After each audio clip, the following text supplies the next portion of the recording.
আমি নিজে ডিভোর্স দিয়ে দিছি। তারপর আমার আমার বেবিটা হয়েছে আমার বাবার বাড়িতে। হওয়ার পরে আমার বাবার বাড়িতে সবাই আমার সাথে খারাপ ব্যবহার করে। বাবার বাড়িতে? কোথায় কোথায় মা খারাপ ব্যবহার করে।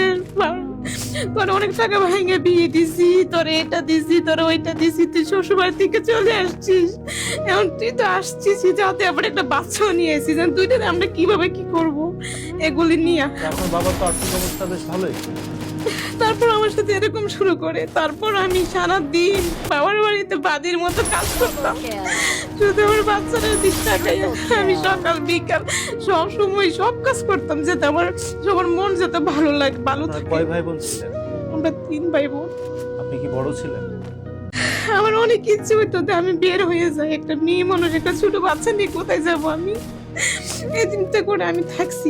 থাকার পর আমার অনেক কিছু মন চাইলেও খাইতে পারতাম না, অনেক কিছু পড়তে মন চাইলে পড়তে পারতাম না। তারপরে কোনোদিন ওনাদের কাছে আমি বলিনি, আমাকে যেভাবে রাখতো সেভাবেই থাকতাম।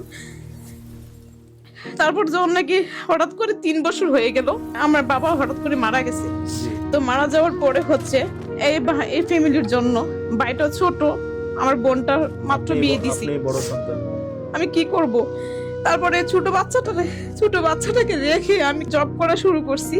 যখন জব করা শুরু করছি, প্রায় জব করতেছি আজকে 5 থেকে 6 বছর। পুরো পরিবার আমি চালাইছি, ওনারা এত অত্যাচার করছে।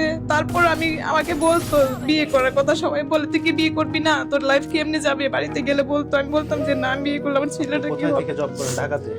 নারায়ণগঞ্জ। নারায়ণগঞ্জ থেকে জব করেন। আর বাচ্চাটা কোথায় থাকে? বাচ্চাটা আমার আমার আম্মুর কাছে থাকতো। পুরো ফ্যামিলির খরচ, পরিবারের খরচ আপনি চালাতেন? সবটাই আমি তখন চালাইতাম। আপনার মা কিছু বলতো না আপনাকে?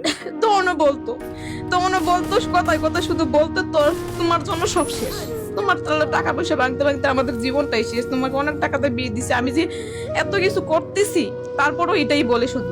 কর্ম করে তাদেরকে খাওয়াচ্ছেন, তারপর আপনাকে এইসব কথা আমার শোনাতো? সবগুলো এসব কথা শোনাইতো। আমি তারপরও সংসারটা চালাইতাম। আমার কি একটা জিনিস কষ্ট হয় কি জানেন, আমার জানা সত্ত্বে আমি 5 ওয়াক্ত নামাজ পড়ি। আমি আজ পর্যন্ত কোনো মানুষকে ঠকাইনি, মিথ্যা বলিনি, আমার দ্বারা কেউ ক্ষতি হয়নি। কিন্তু আমার এমন একটা পর্যায়ে আছি আমি, যে জায়গায় আমার মা, আমার ভাই বোন, আমার সবাই, মানে কেউ আমার পাশে নাই। মানে আমি একা হয়ে গেছি। আমার আমার ভালো লাগে না যে আমি কাদের জন্য এতদিন কি করলাম। আমি একটা মেয়ে হয়ে যতটুকু দরকার আমি তো করছি। আমি তো একটা ছেলে না, আমি একটা পুরুষ হয়ে যা করার দরকার প্রয়োজন আমি তাই করছি। তারপরে কোনোদিন মার মন পাইনি আমি। মা কোনোদিন আমার মুখের দিক তাকে একবারও বুঝে না আমার কষ্টটা।